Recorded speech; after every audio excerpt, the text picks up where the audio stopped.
dibandingkan oleh orang Jawa, orang Sumatera, ataupun orang Betawi yang dapat dikatakan jumlahnya cukup dominan. Sedangkan orang Bandung yang sesungguhnya wilayah penyangga ibu kota, kenyataannya banyak orang Bandung tidak memiliki kemauan untuk menjadi pimpinan. Mereka lebih suka ditunjuk. Ya, kalau ditunjuk mereka senang. Sebetulnya orang Sunda juga bahagia kalau dia menduduki jabatan-jabatan strategis. Namun orang Sunda mempunyai empati kepada orang lain untuk tidak mengemukakan keinginannya tadi. Sehingga kursi-kursi yang strategis itu ditempati oleh suku yang lain. Kekecewaan itu pasti ada, namun tidak pernah dikemukakan secara langsung. Oleh sebab itulah, kalau seorang pimpinan mempunyai anak buah orang Sunda, dia pasti tidak akan meminta orang Sunda untuk menjadi pemimpin, tetapi dia langsung menunjuknya. Dia tidak akan ngomong, kamu siap jadi pimpinan, dia tidak akan mengatakan demikian, tapi dia langsung saja menunjuk orang Sunda pasti bisa. Nah, inilah kehebatan orang Sunda kalau langsung ditunjuk. Sebab itu mereka punya kemauan dan kemampuan di sana. Tetapi kalau ditanya, apakah kamu siap untuk memimpin ininya? Kadang-kadang suka abu-abu. Kadang siap, kadang enggak. Mohon maaf di ini dulu ya.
Ya, bisa kita lanjut. Halo, Mohon Bapak, mangga. saya. Baik, kita tadi jeda dulu sehubungan ada azan. Baik, saudara-saudara sekalian, terkait dengan konsep silih asah yang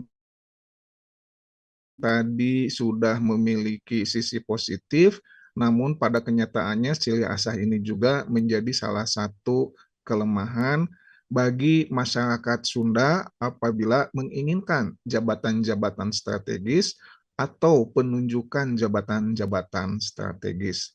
Dengan kata lain, orang Sunda pada umumnya selalu malu-malu kucing, ya. Kalau dipersilahkan suka banyak basa-basi, tetapi kalau langsung dikasih, dia tidak akan pernah menolak. Ya. Nah, selanjutnya yang kedua terkait dengan silih asih. Nah, silih asih ini dapat dikatakan bahwasanya masyarakat Sunda memiliki kekuatan kasih sayang yang senantiasa diciptakan dalam segala bentuk hubungan individu satu sama lain.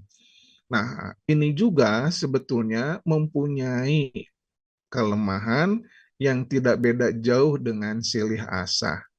Apabila silih asah itu lebih dominan kepada eksternal ataupun kepada masyarakat luar, tapi kalau silih asih di sini penghormatan kepada hubungan individu sesama orang Sunda. Nah, dalam hubungan sesama orang Sunda pun mereka pada umumnya ewuh pakai wuh, ya. Dia tidak begitu percaya diri untuk menduduki jabatan-jabatan strategis. Mohon maaf, kita jeda dulu.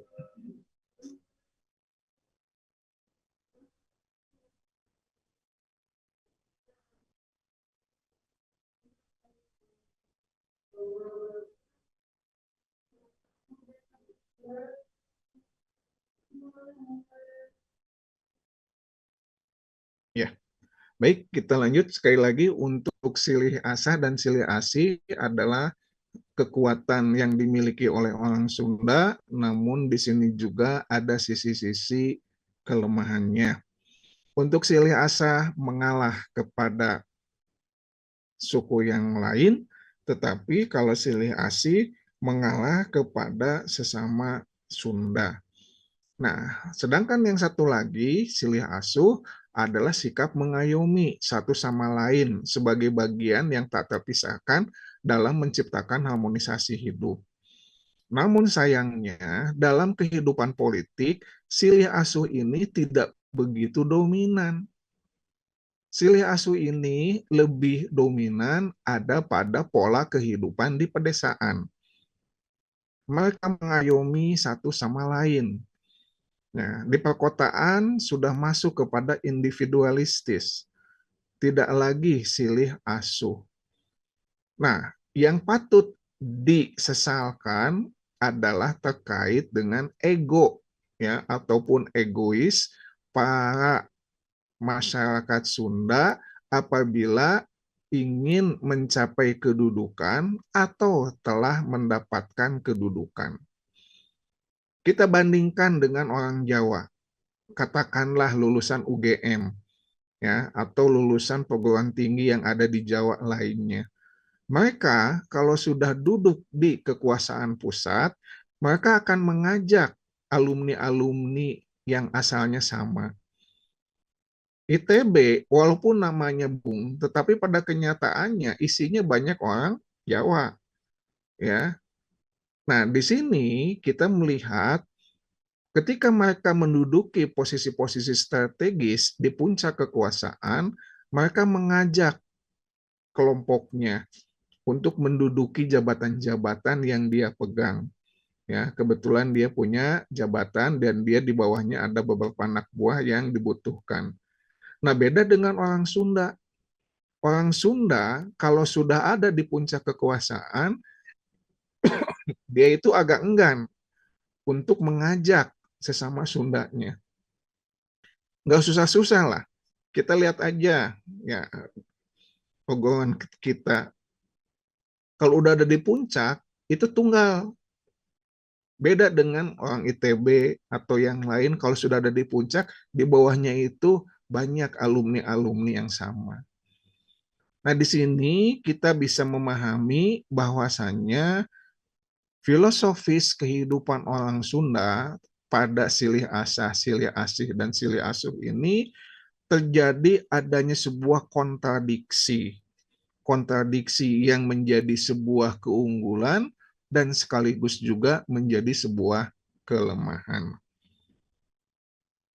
Tapi mohon diingat sekali lagi bahwasanya filosofis kehidupan orang Sunda dalam berpolitik tidak hanya terkait silih asah, silih asih, dan silih asuh saja.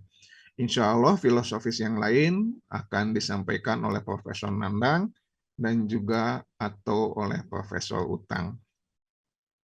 Nah, selanjutnya yang mesti kita pahami bahwasanya silih asah ini dapat dikatakan sebagai sebuah kegiatan untuk mempertajam, ya, bisa juga untuk menghaluskan segala sesuatu yang menjadi benda pegangan kita. Secara terminologi, silih asah ini adalah saling mencerahkan pengetahuan, berbagi informasi, dan berbagi ilmu. Ini bisa kita dapatkan pada saat kita sekolah, pada saat kita diskusi, dan sebagainya. Ya. Suatu kebahagiaan bagi kita bahwasanya orang Sunda itu kalau sudah bergaul luar biasa, ya, sungguh-sungguh sangat perhatian. Tetapi ketika sudah ada dalam kancah hubungan antar etnis, nah ini yang kadang-kadang orang Sunda suka lupa, ya, yang mengakibatkan filosofis tadi itu menjadi tidak berlaku. Nah, dalam konteks politik, silih asah bisa juga dijadikan sebagai suatu pendekatan dalam komunikasi yang dilakukan oleh pemerintah terhadap masyarakat supaya terjadinya komunikasi yang baik. Kalau dalam istilah komunikasi politik itu namanya well tune. Di dalam komunikasi yang well tune itu ada yang namanya komunikator dan ada yang namanya komunikasi.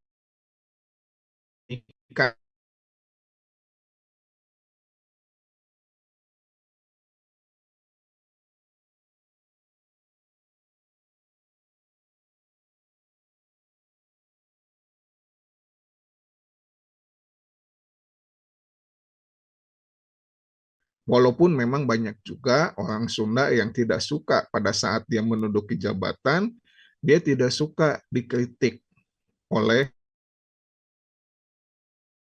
teman etnis Sunda.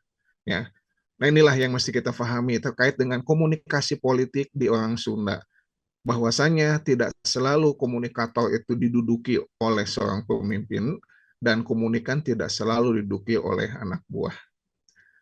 Sifat saling berbagi ilmu dan pengetahuan yang dilakukan oleh pemerintah menghasilkan pemahaman yang lebih cepat di masyarakat sehingga akan tercipta kondisi pemerintahan yang kondusif. Orang Sunda sangat menyukai prinsip top down. Ya, ini agak sedikit unik ya. Biasanya orang tuh lebih senang bottom up, keinginan yang disampaikan kepada atas. Ya, tapi di sini orang Sunda lebih suka nurut. Apa kata pimpinan? Iya, ikut aja.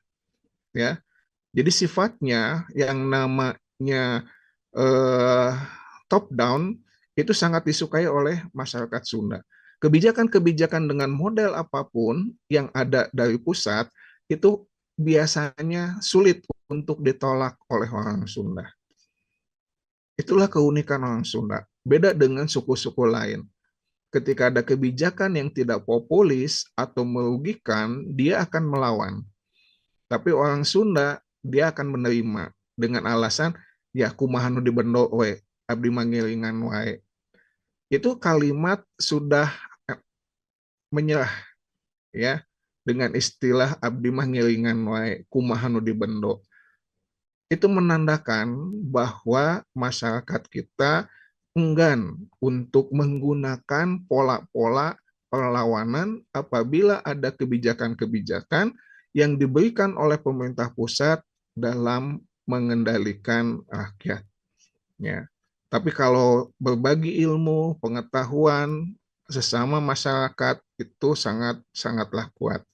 Forum diskusi kesundaan bukan hal yang mengada-ada, sungguh sangat banyak sekali forum komunikasi itu. Ya, lembaga-lembaga, paguyuban ataupun organisasi kesundaan itu dalam rangka pengembangan ilmu itu sungguh sangat banyak. Selanjutnya, saudara-saudara sekalian, terkait dengan silih asih. Tadi sudah dikemukakan bahwasanya silih asih ini sebagai sebuah sikap saling menyayangi, ya, membangun kasih sayang antar sesama. Nah, ini sudah ada sejak lama, sejak diajarkan oleh nenek moyang. Yang namanya sayang menyayangi, mempunyai empati, ya, menekan egois, itu alhamdulillah karakter orang Sunda sejak lama. Nah, inilah yang kadang-kadang suka dijadikan kelemahan oleh musuh. Sebut ada suku X. Suku X paham betul kehebatan, keunggulan orang Sunda, yaitu saling menyayangi.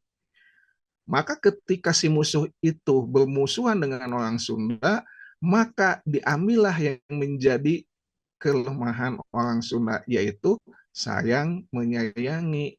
Mungkin dia akan mengancam kepada anaknya, mungkin yang bersangkutan akan mengancam kepada salah satu anggota keluarganya, atau kepada sesuatu yang menjadi miliknya. Nah, menyayangi ini sungguh sangat luar biasa di orang Sunda.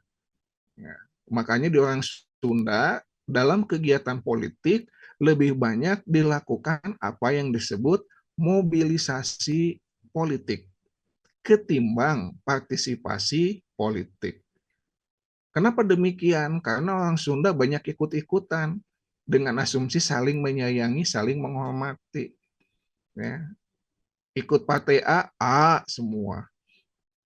Datang yang kampanye di desa B untuk partai C ikut semua. Ya. Sampai orang Sunda mah kadang-kadang tidak tahu kalau yang bersangkutan itu sebetulnya lagi ditipu dalam kehidupan politik. Mereka tuh menganggap biasa saja, padahal mereka sedang dalam kehidupan yang dimanipulasi. Ya. Nah, ini bisa nanti Anda ini kanlah dalam sebuah catatan terkait tentang manusia Sunda. Nah, selanjutnya yang kita pahami juga terkait dengan terminologi silih asih ini, bahwasanya silih asih ini menyatukan hati antar sesama, bagaimana proses kehidupan politik dapat dilaksanakan dengan sikap saling menyayangi antara pemerintah dan yang diperintah. Kita semua sama. Sungguh sangat jarang orang Sunda melawan penguasa. Demo-demo lebih banyak dilakukan oleh bukan orang Sunda. Ya. Kalau ada orang Sunda demo, pasti yang ngelawannya bukan orang Sunda. Katakanlah aparatnya bukan orang Sunda. Coba kalau aparatnya sesama orang Sunda, bisa jadi ewuh pakewuh di saat demo. Ya. Tapi di sini sesuatu hal yang unik. Entah bagaimana di orang Sunda pada umumnya aparat itu lebih banyak, ya itu tadi, ada perbedaan etnis.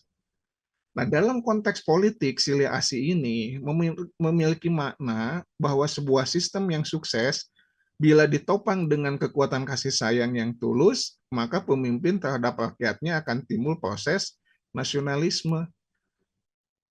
Nasionalisme dalam kehidupan bermasyarakat itu sangatlah menguntungkan.